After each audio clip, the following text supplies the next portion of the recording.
रूस और यूक्रेन में जारी जंग को अमेरिका और नेटो 1.5 महीने के बाद भी रोकने में नाकाम दिख रहे हैं। रूसी राष्ट्रपति व्लादिमीर पुतिन भी अमेरिका और नेटो के आगे झुकने के बजाय दो हाथ करने को तैयार हैं। पुतिन किसी भी स्थिति में यूक्रेन मसले पर बाहरी दखल या दबाव स्वीकार करने के मूड में नहीं नजर आ रहे हैं। इसलिए हमले का आदेश देने वाले दिन में ही पुतिन लगातार अमेरिका, ब्रिटेन समेत सभी नेटो देशों को इस जंग से दूर रहने की चेतावनी देते हुए बार बार अपने परमाणु जखीरे का हवाला दे रहे हैं। एक बार फिर पुतिन ने नेटो देशों को खुली धमकी देते हुए कहा कि अगर तुम लोग यूक्रेन की मदद करते हो तो हम तुम्हें तबाह कर देंगे, तुम्हारे वाहनों और हथियारों को नष्ट कर देंगे। इस बीच ज़ेलेंस्की से मिलने के लिए अमेरिका उच्च स्तरीय अधिकारियों को कीव भेजने पर विचार कर रहा है।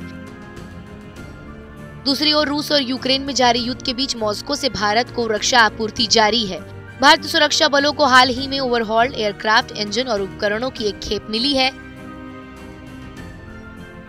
हालांकि भविष्य में ये भी आपूर्ति जारी रहेगी कि इसे लेकर संशय है, क्योंकि भुगतान को लेकर समस्या का समाधान अब तक नहीं मिल पाया है। पुतिन की सीधी धमकी के बीच रूस के 4 पड़ोसी देश पोलैंड, लिथुआनिया, लातविया और एस्टोनिया के बीच राष्ट्रपति यूक्रेन पहुंचकर यहां की ताजा स्थिति का जायजा लिया और यूक्रेनी राष्ट्रपति ज़ेलेंस्की को समर्थन देने का ऐलान किया। लिथुआनिया की प्रधानमंत्री इंग्रिडा साइमोनाइट ने नेटो पर पुतिन को धमकी देकर कहा कि रूस धमकियां देता है, ये नया नहीं है। वहीं संयुक्त राष्ट्र ने चेतावनी देते हुए कहा कि रूस और यूक्रेन के बीच चल रहे युद्ध से कई गरीब देशों पे तबाही की आशंका है। ये तबाही आर्थिक संकट को लेकर खाद्य और एनर्जी क्राइसिस पैदा कर सकती है। नेटो के साथ साथ रूस ने फिनलैंड, स्वीडन को भी धमकी देते हुए कहा कि अगर ये दोनों देशों में शामिल होते हैं तो हम बाल्टिक में अपना डिफेंस मजबूत करने के लिए मजबूर होंगे। इनमें परमाणु हथियारों की तैनाती भी शामिल है।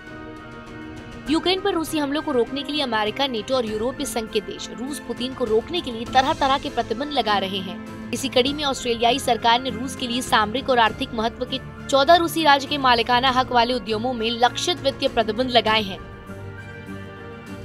लिस्टिंग में रक्षा से संबंधित संस्थाएं, परिवहन कंपनी कामाज और शिपिंग में कंपनियां, संवेश में और यूनाइटेड शिपबिल्डिंग कॉर्प शामिल है। वहीं संयुक्त राष्ट्र की शरणार्थी एजेंसी UNHCR के अनुसार 24 फरवरी को रूस के हमले की शुरुआत होने के बाद से 46,97,964 यूक्रेनी देश छोड़ चुके हैं। फिलहाल इस वीडियो में इतना ही। आपको हमारा ये वीडियो कैसा लगा हमें कमेंट सेक्शन में लिखकर जरूर बताएं और ऐसी तमाम अहम जानकारियों के लिए सब्सक्राइब करें TV9 डिजिटल।